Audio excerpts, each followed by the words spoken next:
Marcos 1, 35 até o versículo de número 39.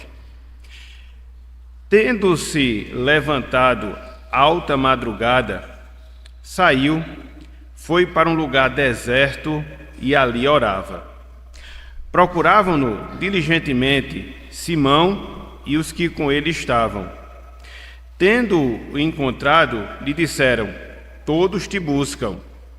Jesus, porém, lhes disse: vamos a outros lugares, às povoações vizinhas, a fim de que eu pregue também ali, pois para isso é que eu vim.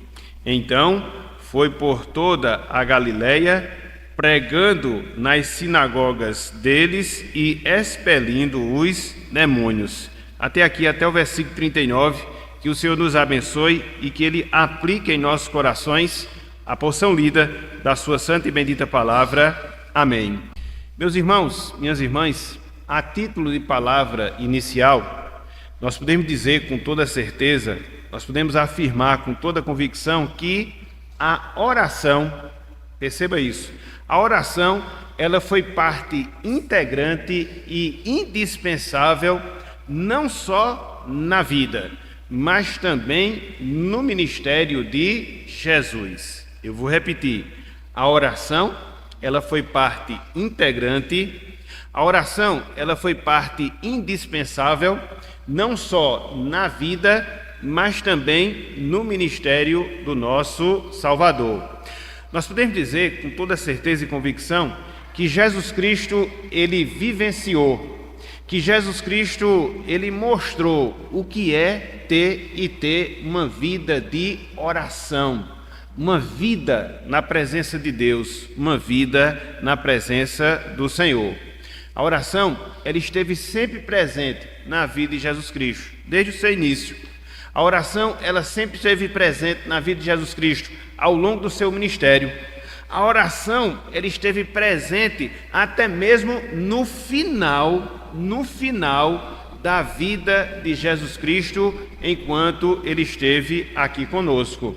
Eu não sei se vocês perceberam, mas as últimas palavras que foram proferidas por Jesus foram palavras de oração. Palavras de oração.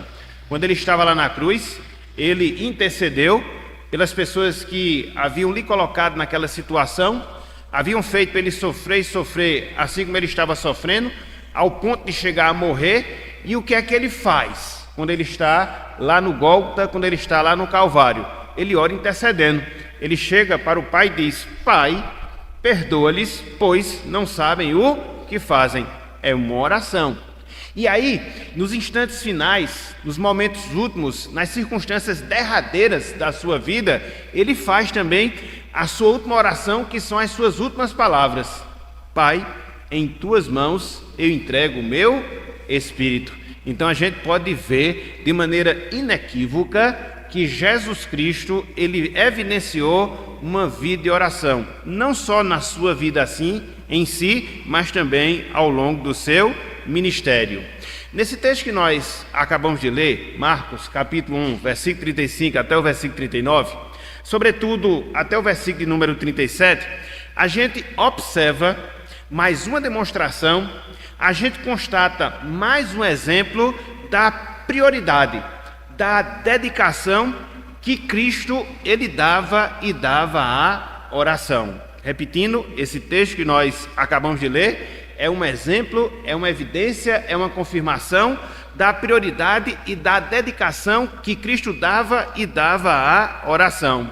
Conforme nós observamos, estamos aqui no capítulo 1 do Evangelho de Marcos. O Senhor Jesus Cristo, ele está iniciando o seu ministério terreno. E nós observamos as muitas obrigações, as muitas demandas que Cristo ele tinha logo no início da sua jornada ministerial. Contudo, não obstante esse fato, não obstante essa realidade, Cristo ele não negligenciava uma vida de oração. Na verdade, o que a gente consegue entender a partir desse posicionamento tomado tomado por Jesus, que ele era consciente, meus irmãos, que ele tinha noção, minhas irmãs, não só que a eficácia, não só que o seu ministério, eles seriam bem-sucedidos na medida em que ele, Cristo, se devotasse uma vida de oração. Ele era o Filho de Deus, ele estava realizando a obra do Senhor, mas mesmo assim ele priorizou a oração porque ele sabia que a eficácia do seu ministério, ele tinha noção que o sucesso do seu ministério seria um resultado direto do investimento que ele passava de tempo na presença de Deus, na presença do Senhor. Então, quando a gente olha para a vida de Jesus Cristo, quando nós observamos o seu ministério, nós chegamos a uma conclusão. Que conclusão? Que Cristo, meus irmãos, que Cristo, minhas irmãs, ele tem muito, mas muito mesmo a nos ensinar acerca de oração. E quando eu falo que Cristo ele tem muito a nos ensinar acerca de oração, eu não estou falando apenas no sentido teórico, eu não estou falando apenas no sentido conceitual, assim como ele fez, tanto é que ele ensinou muito em relação à oração. Mas Cristo tem a nos ensinar sobre a oração em relação à sua experiência, em relação à sua prática, em relação à sua vida. É por isso que nós podemos concluir que Cristo ele é o mestre por excelência, não só porque ele ensinava, mas também porque ele vivenciava como ninguém aquilo que ele ensinava. Às vezes nos falta isso. Às vezes a gente até ensina, às vezes a gente até instrui, mas às vezes a gente fica muito aquém no que diz respeito ao nosso exemplo prático. Contudo, não é isso que nós observamos na vida do ministério de Jesus, sobretudo em relação à oração. Ele ensinava sobre a oração, ele vivenciava uma vida de oração. Então, nessa manhã de hoje, nós vamos dar sequência à série de estudos que nós estamos a fazer sobre a oração. E este já é o 8º estudo que nós estamos fazendo sobre a oração. E qual vai ser o tópico? Qual vai ser o tema? Qual vai ser o assunto da nossa aula hoje pela manhã? Aprendendo a orar com Jesus. Aprendendo a orar com Jesus. Basicamente a gente vai trabalhar 3 pontos, 3 divisões em nossa aula hoje pela manhã. Em primeiro lugar, a gente vai dar uma pincelada em como era a vida de oração de Jesus. Quais são as características que a gente pode observar? Como é que Jesus Cristo orava? O que será que a gente tem a aprender acerca desse ponto? A gente vai dedicar boa parte da nossa aula pesquisando vários textos dos evangelhos com esse objetivo, com esse propósito. Em segundo lugar, o que é que a gente vai trabalhar? A razão pela qual Cristo orava. A gente vai tentar responder a pergunta por que Cristo ele orava. A gente vai levantar pelo menos 2 respostas dentro dessa indagação. E por fim, no terceiro ponto, a gente vai trazer algumas implicações práticas de tudo isso que a gente aprende acerca da oração na vida de Jesus para a nossa vida, para a nossa experiência. Então, basicamente, a gente vai seguir esse roteiro e, com a graça de Deus, nosso objetivo é que essas verdades elas possam calar profundamente os nossos corações e nos conscientizar dessa necessidade que a gente tem, tão primária, tão essencial, que é de nos devotarmos a Deus através de uma vida de oração, assim como nós observamos não só no ensino, mas também como nós observamos no próprio exemplo de vida vivenciado por Jesus. Então, vamos lá, vamos começar a destrinchar esse tema. Vamos lá, vamos começar a discorrer sobre esse tema. Em primeiro lugar, como era a vida de oração de Jesus? Como era a vida de oração de Jesus? Vocês já fizeram essa pergunta? Alguém já fez, melhor dizendo, essa pergunta a si mesmo? Como era a vida de oração de Jesus? Até porque a gente está estudando muito sobre oração, e aí fica a pergunta, mas o que é que a gente aprende do exemplo de Jesus Cristo? Será que ele foi uma pessoa que orava? Como é que ele orava? Será que ele era alguém que se devotava a Deus em oração? Como é que isso acontece? Como é que isso é apresentado através dos evangelhos? Meus irmãos, minhas irmãs, os evangelhos, os 4 evangelhos, muito embora a gente vai focar mais no evangelho de Lucas, eles nos dão algumas características, algumas marcas de como era a vida de oração experimentada por Jesus. Então, a gente pode ver algumas dessas marcas. A gente pode ver algumas dessas características. Em primeiro lugar, a primeira característica da vida de oração de Jesus era que Jesus, irmãos e irmãs, ele orava e orava continuamente. Jesus, ele orava e orava continuamente. Alguém já disse que a oração, abro aspas, era a atmosfera habitual na vida de Jesus. A oração era a atmosfera, o ambiente natural na vida de Jesus. E os evangelhos, eles confirmam. Os evangelhos, eles ratificam justamente esse ponto. Por exemplo, Cristo, ele ora a Deus. Logo ali, quando estava iniciando o seu ministério terreno, quando dá a ocasião do seu batismo, quando ele foi batizado, para nós, Cristo, ele ali separou momentos para orar. Abram aí, por favor. Lucas capítulo 3, versículo número 21. Lucas capítulo 3, versículo número 21. O batismo de Jesus é um evento muito importante. Muito embora ele não tivesse pecado e não houvesse a necessidade nele de passar pelo batismo de arrependimento, ele o fez para exemplo nosso, para nos deixar esse exemplo, quanto à necessidade que nós também devemos fazer. Isso, Lucas 3, versículo 21. Tanto é que o próprio João Batista, consciente de quem era Jesus Cristo, disse: eu não sou digno de lhe batizar, muito pelo contrário, você deveria me batizar. E Cristo chega e fala: mas isso deve acontecer para que se cumpra a justiça. Então ele fez para deixar exemplo para nós. Então, dentro desse contexto do batismo, olha só o que a gente observa. Evangelho de Lucas 3, versículo número 21. Diz o seguinte, palavra do Senhor: e aconteceu que, ao ser todo o povo batizado, também o foi Jesus. Ou seja, Jesus Cristo foi batizado assim como aconteceu com as demais pessoas. E veja, e estando ele a orar. No batismo ele orou. E é interessante porque veja o que acontece depois. O céu se abriu e o Espírito desceu sobre ele em forma corpórea como pomba, e ouviu-se uma voz do céu: tu és o meu filho amado, em ti me comprazo. Então isso acontece dentro do ambiente de oração. Ele foi batizado, ele ora, e ao estar orando, o Espírito Santo vem em forma de pomba, e se ouve aquela voz do próprio Deus: tu és o meu filho amado, em ti me comprazo. Veja que momento importante. E veja que nesse instante importante, Cristo faz o quê? Ele ora a Deus, ele ora ao Senhor, logo ali no início do seu ministério, logo ali no seu batismo. Mas não só isso, Cristo, ele orava antes de um dia atarefado, antes de um dia com muitas obrigações, antes de um dia com muitas responsabilidades. Eu queria que vocês voltassem novamente para o texto que nós lemos na abertura da nossa aula, lá no Evangelho de Marcos, capítulo 1, versículos 35 até o versículo número 37.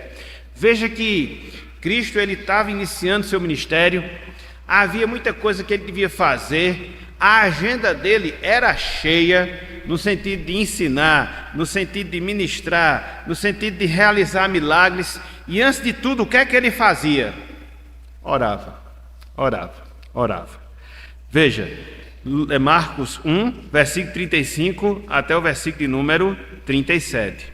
Diz o texto da palavra do Senhor: tendo-se levantado, em que horário? Alta madrugada, porque ele teria um dia ocupado ao longo da sequência, saiu, foi para um lugar deserto e ali orava. Aqui no sentido da oração individual, particular, ele se retira para estar na presença de Deus. Quando? Alta madrugada. Por quê? Veja, versículo 36. Procuravam-no diligentemente Simão e os que com ele estavam. Tendo-o encontrado, lhe disseram: todos te buscam. Então, antes de começar as demandas, antes de começar as responsabilidades, antes de começar as obrigações, o que é que Cristo fazia? Cristo ele orava, porque ele sabia que no decorrer do dia haveria grandes dificuldades para ter aqueles momentos a sós de oração. Tanto é que você observa que ele estava orando sozinho, havia se retirado, os discípulos ficam procurando: cadê o mestre, cadê o mestre, cadê o mestre? Então ele, já sabendo disso, o que é que ele faz? Vou mais cedo para a presença de Deus, vou procurar um lugar separado, vou estar ali na presença de Deus sozinho em oração. O dia vai ser longo, as demandas serão muitas. Então o que é que eu devo fazer? Eu devo recarregar as minhas baterias espirituais para que assim eu possa estar pronto, apto, preparado para poder fazer a obra do Senhor. E aí, quando eu vi esse texto, eu me lembrei das palavras de Lutero, que ele dizia que orava pelo menos 2 horas antes do início das suas atividades, no mínimo, principalmente quando ele tinha muita coisa para fazer. Então, isso mostra a necessidade que Jesus Cristo dava, a prioridade que Cristo dava à oração, e ele tinha essa necessidade de estar a sós com o Pai. Veja, Cristo ele ora no seu batismo, veja, Cristo ele ora antes de um dia atarefado, e não só isso, Cristo ele ora após um dia de ministrações e milagres. Cristo ele ora após um dia de ministrações e milagres. Abram por favor aí as suas Bíblias, Evangelho de Lucas, capítulo 6. Evangelho de Lucas, capítulo 6. Desculpa, capítulo 5. Depois aqui a gente vai para o capítulo 6. Veja que ele orava antes de começar as suas obrigações. Quando fechava a sua agenda de obrigações, o que é que ele fazia? Ele voltava para Deus em oração. Via de regra, a gente não consegue perceber, às vezes a gente não atenta para isso, né, meus irmãos? Que Cristo era um homem de oração. E você observa, o Evangelho de Lucas está repleto dessas realidades. Veja, Lucas capítulo 5, versículos 15 até o versículo de número 16. Isso, Lucas 5, 15 a 16. Ele havia acabado de curar um leproso. Isso, Lucas 5, 15 até o versículo 16. Ok? Ele havia acabado de curar um leproso. E olha só o que diz aqui o texto, ó. Porém, o que se dizia a seu respeito, ou seja, a respeito de Jesus, cada vez mais se divulgava, e grandes multidões afluíam para o ouvirem e serem curadas de suas enfermidades. Muita gente ouvir os ensinos de Jesus, para ouvir. Muita gente para ser curada. Então, depois de tudo isso, olha só o que acontecia, versículo 16. Ele, porém, se retirava para lugares solitários e fazia o quê? Orava. Está vendo aí? Ele orava no início do dia, ele orava após ter cumprido a sua agenda diária. Quando estava todo mundo ali procurando, vou me retirar um pouco para orar. Às vezes a gente precisa fazer isso. Porque senão a gente acaba caindo naquilo que a gente chama de ativismo religioso. Fazer. E às vezes a gente não é. E às vezes a gente não busca essa presença de Deus em oração.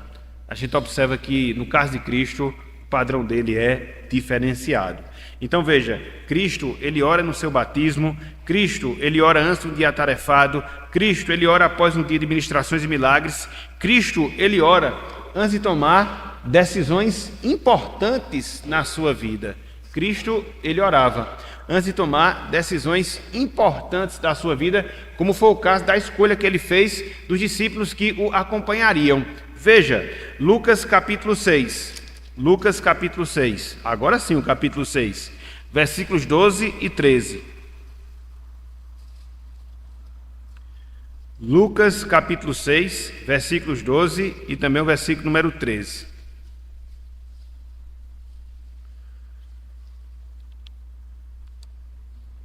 Olha só o que diz aqui o texto.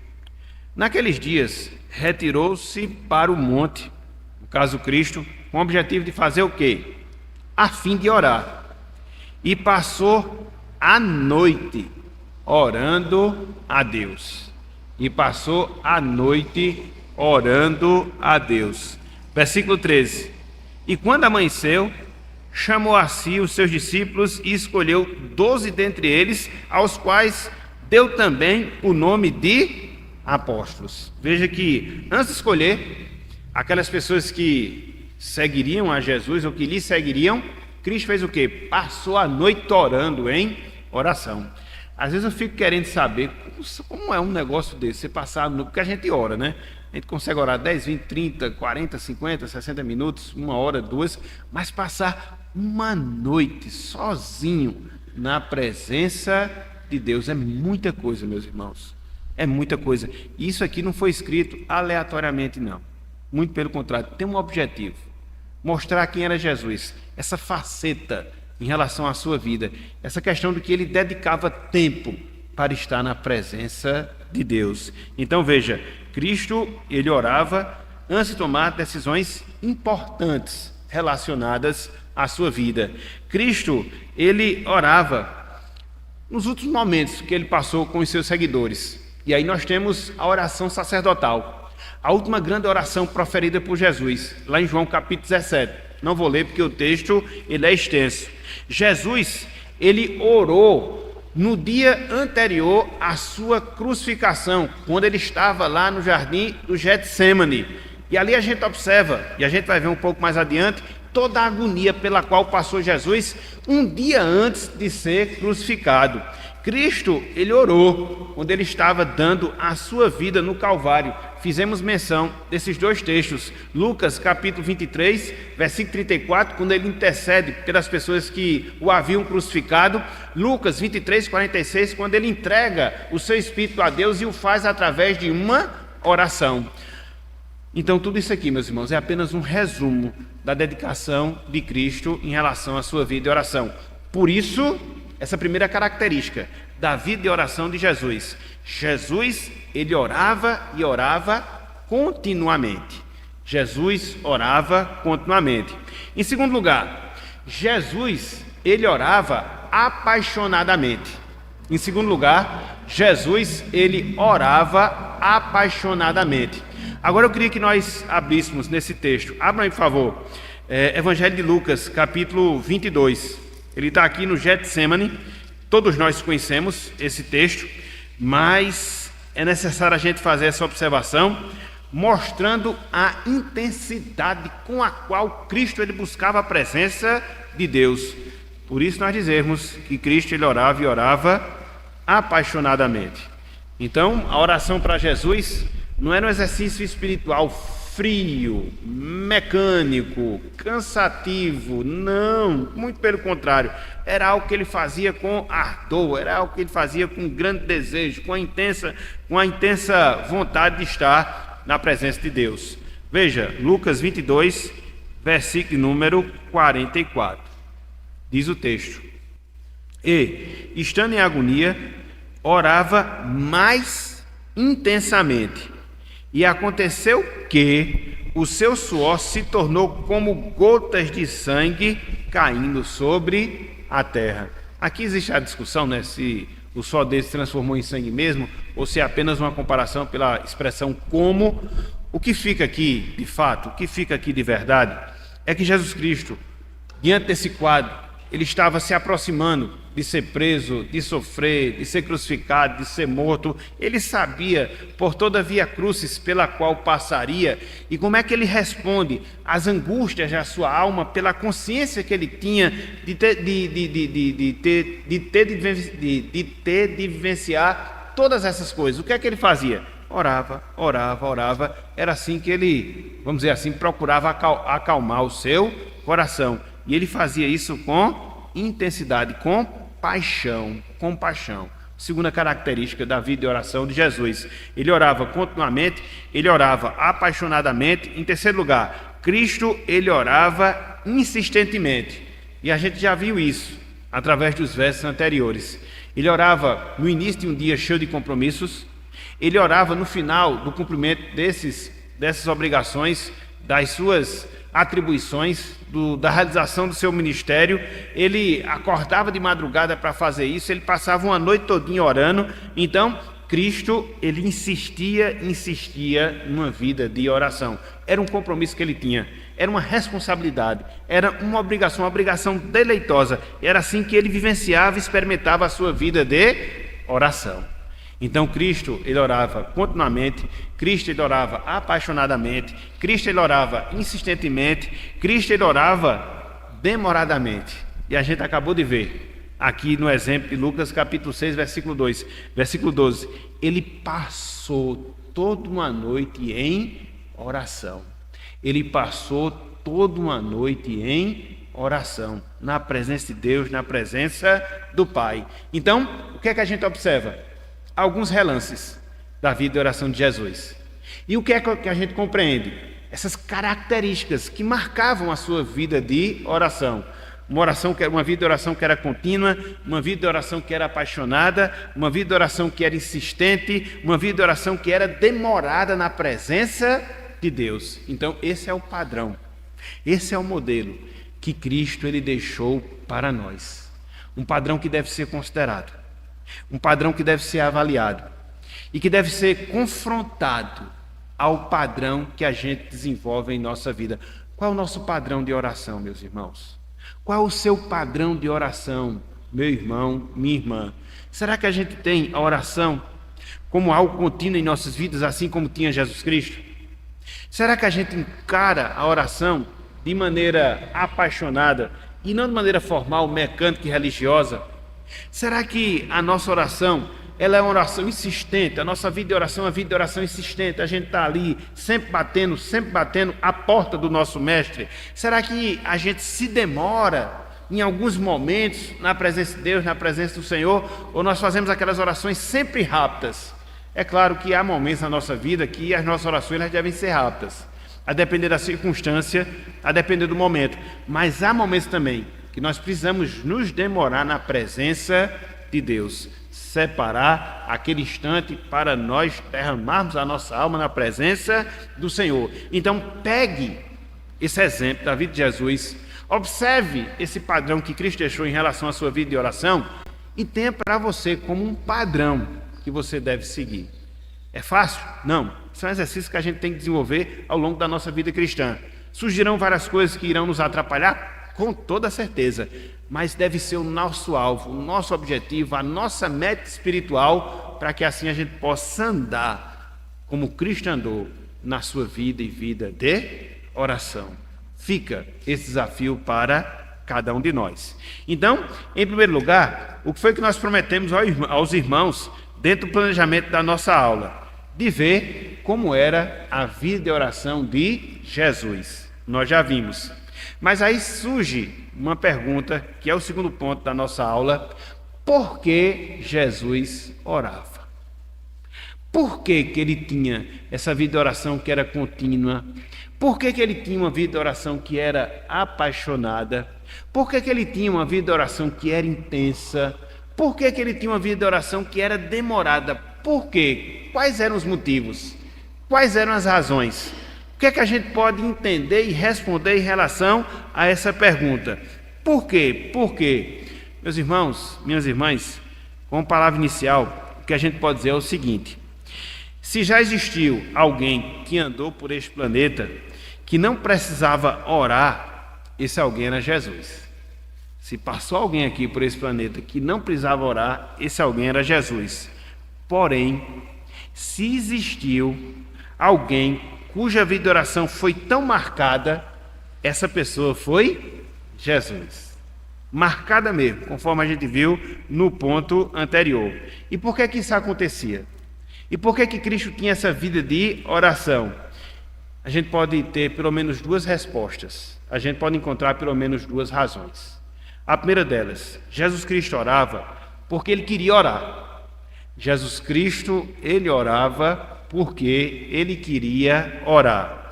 Jesus sempre se voltava para Deus, não por causa de alguma dádiva, de alguma bênção, de algum benefício que ele queria e precisava, mas Jesus Cristo, ele se voltava para Deus simplesmente, entre aspas, pelo amor que ele tinha de manter comunhão com o Pai. Oração é isso, meus irmãos. Às vezes você não precisa pedir nada. Às vezes você não precisa suplicar por nada. Mas você precisa estar em comunhão com Deus e a oração reflete isso. E Cristo, ele amava a comunhão com o Pai. Até porque, por toda a eternidade, ele havia mantido comunhão com o Pai. Ele se encarna, vem até nós, vive a sua vida entre nós. Então, essa rotina, entre aspas, eterna de Jesus, de estar ali eternamente mantendo comunhão com o Pai, ela é continuada, ela é seguida ao longo do seu ministério aqui conosco. Então, Cristo, ele mantinha uma vida constante de oração porque ele queria. E ele queria porque ele sabia da necessidade da comunhão com o Pai, ele tinha prazer da comunhão com o Pai. Veja só o que ele fala dentro da oração sacerdotal sobre isso. Abram aí, por favor, Evangelho de João, capítulo 17. Evangelho de João, capítulo 17. Às vezes é difícil a gente poder entender essas coisas, porque a gente vive num plano que é limitado. Nós somos limitados no tempo e por isso é difícil para nós compreendermos esse fato. Cristo, meus irmãos, Cristo, minhas irmãs, ele é eterno. Ele viveu desde toda a eternidade, quando nem tempo existia ainda, com o Pai. Ele vivia em comunhão com o Pai. Então ele veio à Terra e não mudou a sua rotina, continuou também dentro dessa mesma realidade, mantendo comunhão através de oração. É por isso que a vida dele, em termos de oração, é tão impactante. E é por isso que o padrão que ele revela para nós é um padrão extremamente elevado.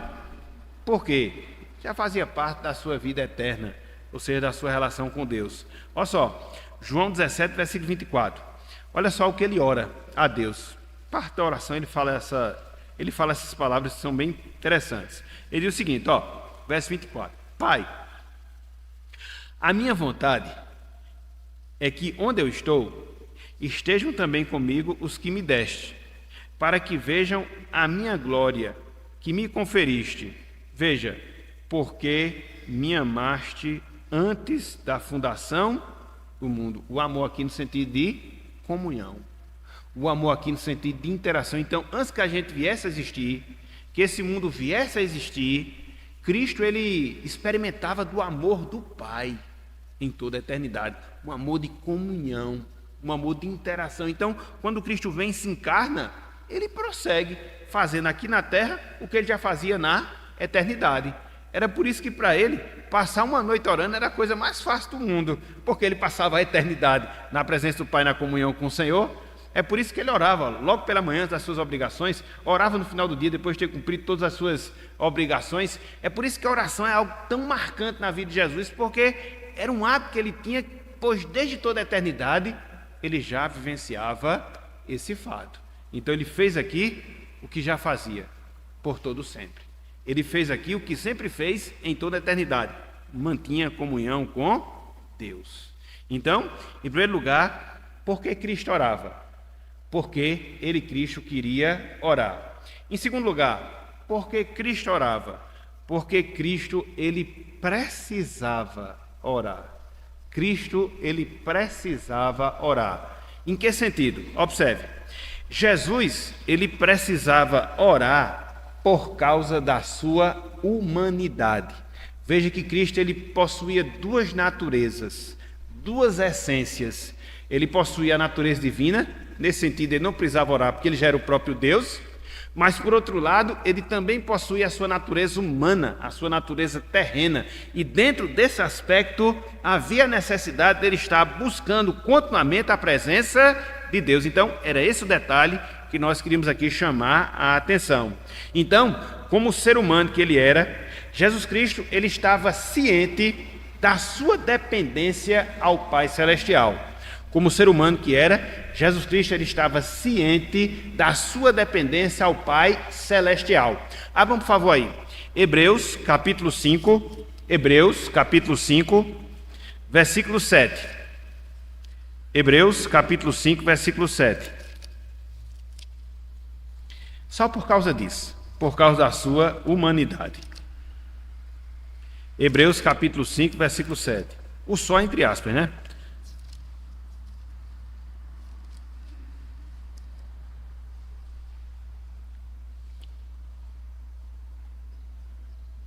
Hebreus 5:7.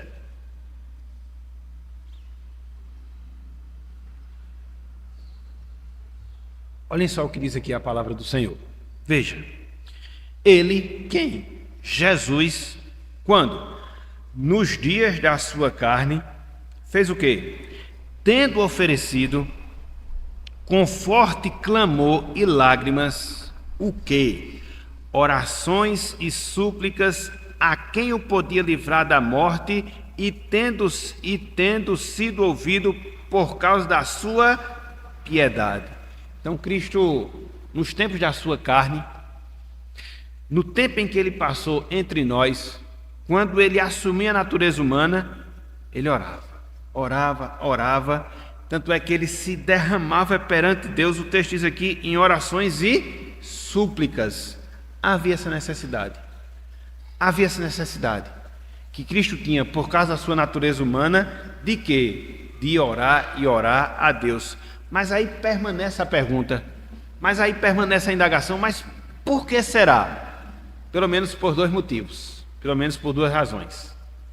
Humanamente falando, Cristo ele precisava desenvolver e ter uma vida de oração para que ele pudesse pedir a Deus sabedoria, a fim de poder desenvolver o seu ministério, ensinar a verdade de Deus, tomar as decisões acertadas em relação à sua vida, e por isso ele tomou todas as decisões acertadas, porque jamais ele pecou. Então havia nele essa necessidade de sabedoria, assim como ele o fez. E nós vimos agora há pouco, lá em Lucas capítulo 6, versículo 12, quando ele passa toda uma noite orando para que a partir daquele momento de oração ele pudesse escolher as pessoas que iriam ser os seus discípulos. Então a sua humanidade exigia isso, que ele orasse por sabedoria, por discernimento, por conhecimento, para que assim ele pudesse andar perfeitamente, como de fato andou perfeitamente em todos os caminhos de Deus, em todos os caminhos do Senhor. O motivo pelo qual, humanamente falando, Cristo precisava orar. Em segundo lugar, Cristo ele precisava orar, humanamente falando, para clamar a Deus. Clamar por fortalecimento, clamar por força, clamar por capacitação, e assim ele pudesse desenvolver todo o seu ministério como ele desenvolveu. Tanto é que quando ele estava, e nós também vimos, lá no Getsêmani, e ele sabia que deveria passar por tudo aquilo como de fato ele passou, humilhação, prisão, sofrimento, dor, morte, ele tinha consciência disso, mas ele ora a Deus e diz: Pai, se possível, passa de mim esse cálice, contudo não seja como eu quero, e sim como tu queres. Ele estava ali pedindo fortalecimento. Sabe por quê, meus irmãos? Sabe por quê, minhas irmãs? Cristo ele iria passar as horas mais difíceis da sua existência terrena. Ele iria perder a comunhão com Deus. E isso aconteceu, sobretudo, quando ele estava lá no Calvário e surgiram aquelas trevas de meio-dia até 3 horas da tarde. E ali Deus estava descarregando sobre ele, sobre Jesus, toda a sua ira, toda a sua justiça que recairia sobre nós. Foi por isso que naquela situação, desamparado, dolorido, sofrido, ele faz mais outra oração. Pai, por que me desamparaste? Era necessário. Durante toda a sua existência eterna, ele havia mantido comunhão com o Pai, mas naquele momento, o Pai havia virado as costas para Jesus. Isso teria que acontecer para que hoje, eu e você, pudéssemos ser salvos pela obra de Jesus. A gente não pensa nisso, meus irmãos. Se a gente pensasse. Se a gente pensasse na dor, na humilhação, no sofrimento de alguém que vivia desde toda a eternidade na glória do Pai, ali numa cruz, esvaindo-se em sangue, ali numa cruz, se contorcendo de dores. E o pior de tudo, não era o sangue derramado, não eram as dores sofridas, era saber que naquele momento o pai havia virado as costas para ele. Isso foi o que mais doeu ao coração de Jesus. E foi por isso que ele orou. Porque me desamparaste, por causa do meu, do seu e do nosso pecado. Ele fez isso por nós. E fica a pergunta: o que é que eu estou fazendo para ele? O quê? O quê? Responda cada um de si mesmo. Então, meus irmãos, Cristo, humanamente falando, ele precisava orar, tanto para pedir sabedoria, como também para pedir fortalecimento. Sobre essa dependência de Cristo em relação à oração, um certo autor, Larry McCall, ele diz o seguinte, abro aspas: uma explicação primária para o surpreendente poder e sabedoria vistos no ministério terreno de Jesus é que ele percebia sua total dependência do Pai Celestial e ia àquela única verdadeira fonte para ser suprido. Ele sabia que somente na oração, ele sabia que somente na comunhão com o Pai ele obteria sabedoria, ele ia obter sabedoria, ele ia obter forças. E por isso que seu ministério, ele foi profícuo. E por isso que o seu ministério, ele foi exitoso. E por isso que o seu ministério, ele foi bem-sucedido. Por quê? Porque Cristo lastreou, baseou, fundamentou o seu ministério através de uma vida de oração. E ele buscou como ninguém a presença de Deus na sua vida. Você quer sabedoria para a sua vida? A gente estava vendo ontem, né, no estudo dos homens acerca da tomada de decisões. A gente precisa tomar decisões que sejam acertadas, mas para tanto a gente precisa de sabedoria. O que é que a gente deve fazer? Ore. Tiago já fala sobre isso. Se alguém quer sabedoria, peça a Deus, que dá liberalmente e que nada nos impropera, e vai ser concedida. Contudo, a gente deve pedir com fé. Se a gente precisa de força para que a gente possa seguir adiante na nossa vida cristã, o que é que a gente precisa fazer? Nos fortalecer em Deus através da oração. É o beabá, é o feijão com arroz da vida cristã. A grande questão é que a gente muitas vezes não se envolve nesses exercícios. Se a gente quer poder, para poder anunciar o Evangelho, a gente precisa de fazer o quê? Oração. Veja que Cristo tinha todo um dia de ocupação e de realização no trabalho do Senhor, e antes de mais nada, o que é que ele fazia? Ele orava. Antes de evangelizar, orava. Antes de realizar milagres, orava. E a gente quer fazer a obra do Senhor sem orar. Aí, meu irmão, tá difícil. Ninguém tira sangue de tapioca. Ninguém dá beliscão em azulejo. É impossível. Ok? Então a gente tem que aprender e aprender com Jesus. Então, por que Cristo orava? Porque ele queria. Por que Cristo orava? Por causa da sua necessidade de oração, por causa da sua natureza e natureza humana. 2 pontos que a gente havia prometido aos irmãos.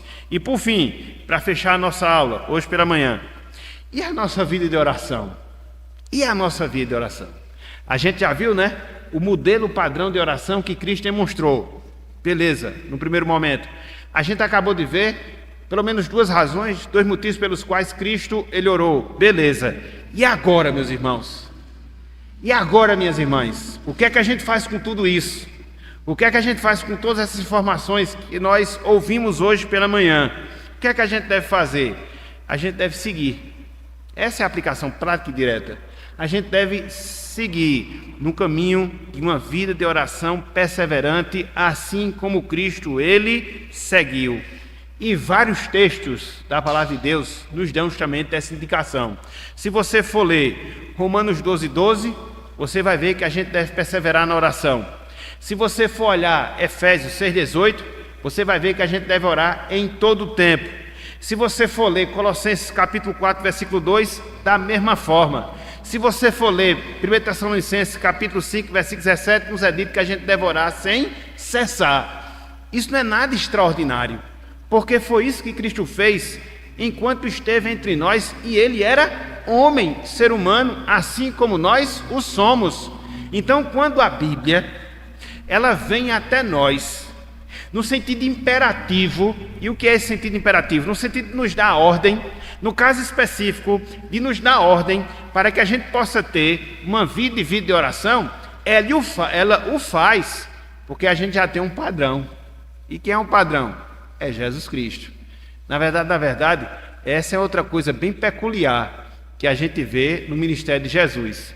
Ele não ensinou nada sem que não tivesse primeiramente vivido em relação à sua vida. Quando ele ensinava, ele vivia.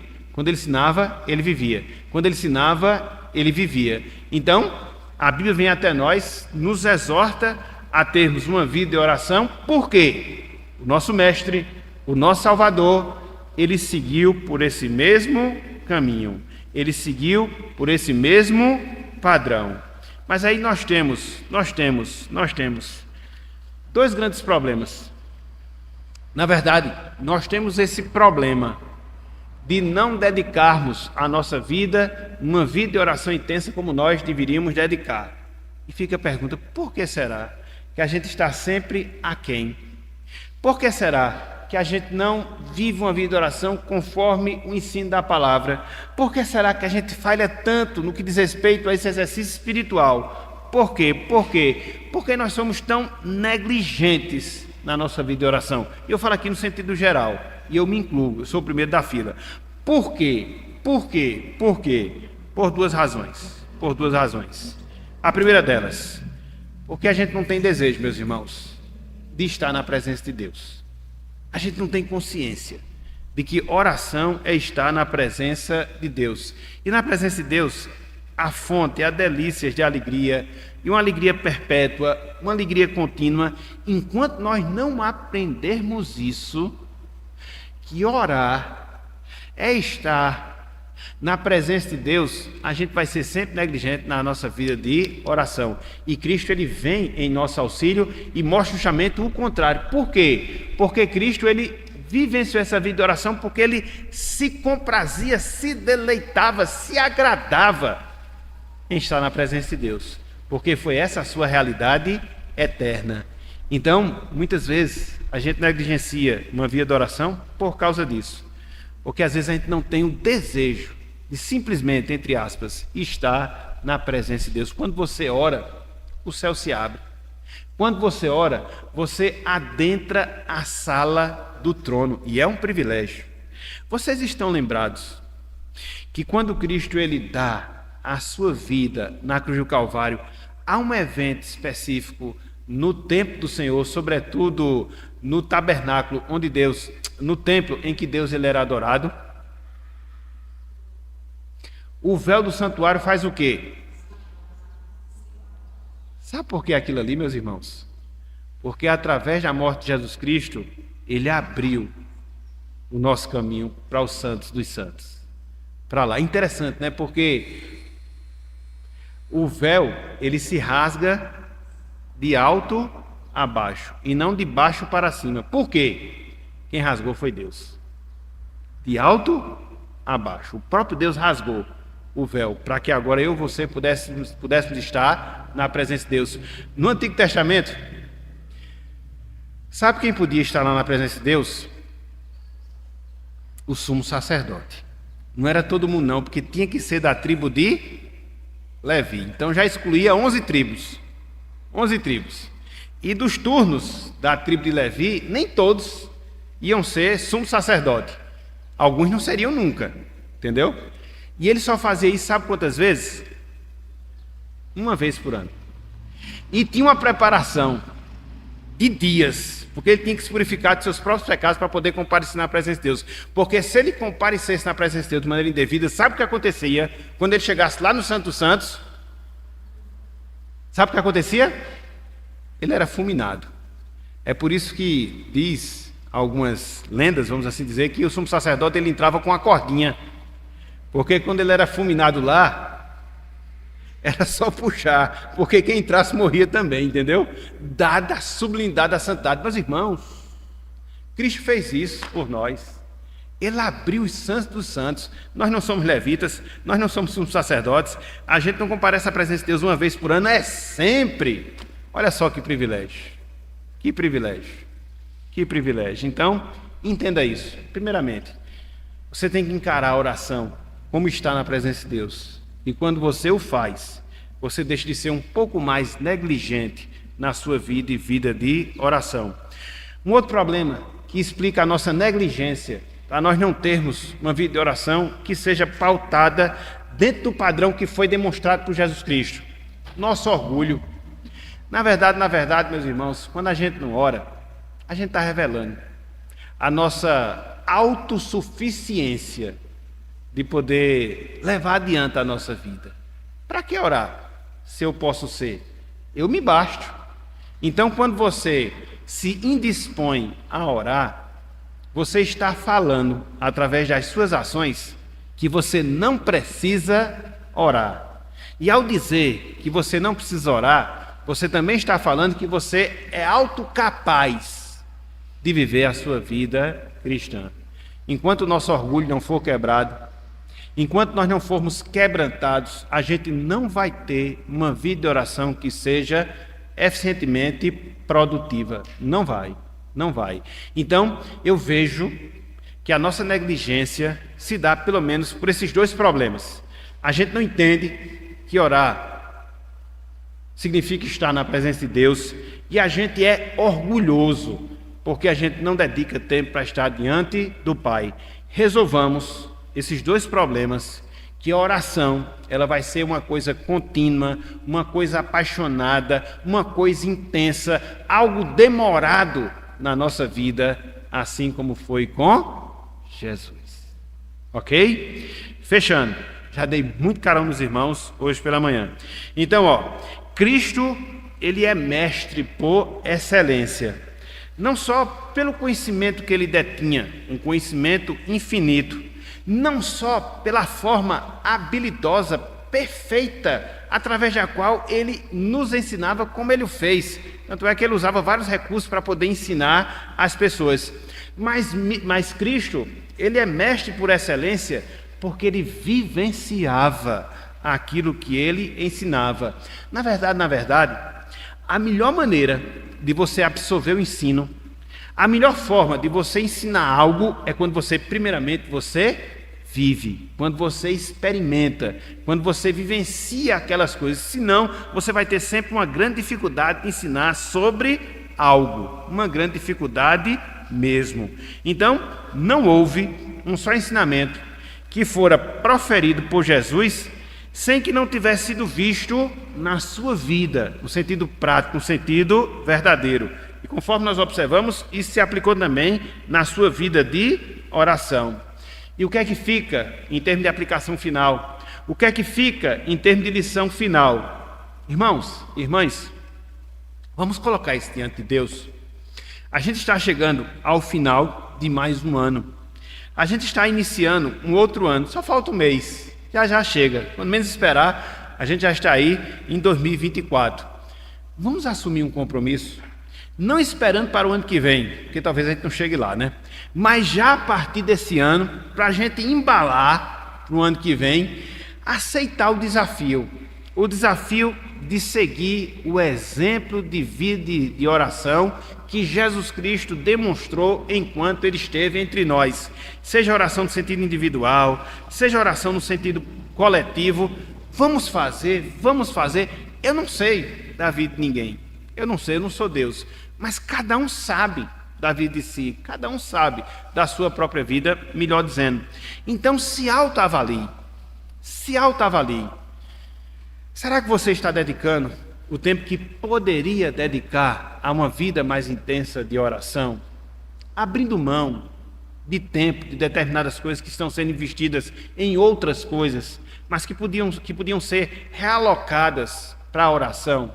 Será que a gente não está precisando nos voltarmos para Deus em termos coletivos, para que também a gente possa buscar a presença de Deus em oração?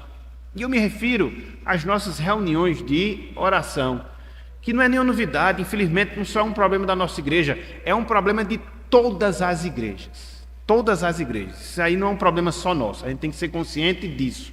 De todas as igrejas. Pode sair por aí, durante a semana, e ver as igrejas nas quais tem reunião de oração, que você vai ver, no máximo, 10% dos membros orando. Eu estou sendo aqui muito otimista na minha previsão. Eu digo porque eu sei, eu digo porque eu vejo de grandes igrejas aqui. Templos com capacidade de 900 pessoas. Quando você vai ver lá, 10 orando, 15 orando. Então, isso não é, entre aspas, um privilégio nosso. A gente tem que ter consciência disso. Se estamos frios espiritualmente, muitas pessoas também estão. É claro, a gente não vai nivelar por baixo, a gente tem que nivelar por cima. Então, aceitemos o desafio, colocar na nossa agenda. Talvez aqui muitos de nós não tenha tempo de estar nos trabalhos continuamente. Separa uma sexta-feira por mês, separa um sábado pela manhã, às 6 horas antes do seu trabalho. Vou assumir esse compromisso. Vou estar lá orando com meus irmãos. Nem que seja uma vez por mês. Faça isso. Você vai vir uma vez por mês e depois vai se contentar, vai vir 2. Quando menos espera, você está todo envolvido com esse trabalho. Faça isso, meus irmãos. São com as pequenas ações nossas e todos nós fazendo alguma coisa que a gente vai ver grandes mudanças nas nossas vidas. Então, assuma esse compromisso. Dedique uma sexta por mês. Dedique um sábado pela manhã. Se você não puder vir à noite, vem pela manhã. Esteja aqui. Se você não puder passar todo o trabalho, não tem problema. Passe o tempo que você puder. Mas esteja aqui, orando. E cada um de nós fazendo a nossa obrigação para que assim, tempo de refrigério venha sobre nós e Deus, acima de tudo, Ele venha a ser glorificado em nossas vidas, assim como Cristo glorificou a Deus, também através de uma vida de oração. Que Ele nos abençoe, que Ele seja conosco e que Ele tenha misericórdia de nós, em nome de Jesus. Amém.